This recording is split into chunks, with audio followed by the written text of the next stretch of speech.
ቢስሚላሂ ራሕማን ራሒም ከፍልስጤን ተማር። ሚሊዮን ዓመታት ተከታትለው ቢያልፉም እልፍ ብዙ ቀናት መካን ሆና አታውቅም። ዛሬም ልጆች አሏት የፍልስጤን እናት። ጀግና ትወልዳለች በተጎሳቆለው በተራበው ጎኗ። አንጀቷ ቢራብም ልብስ ባይኖራትም ለምለም ነው ማህፀኗ። ዛሬም ጀግኖች አሏት። ታሪኳን አጥንተህ ሀገሯን ከጠየቅ ካልክኝች ማናት? የጀግና ህዝብ አገር የነብያት ምድር እርሷ ፍልስጤን ናት። አገኘህ?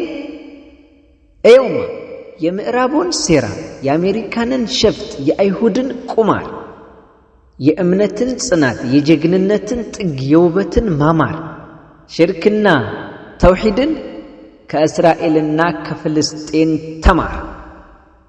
ፍልስጤን የጀግና ህዝብ አገር። በኑረዲን ኢብኑል ዓረቢ። ወሰላሙ ዓለይኩም ወረሕመቱላሂ ወበረካቱሁ።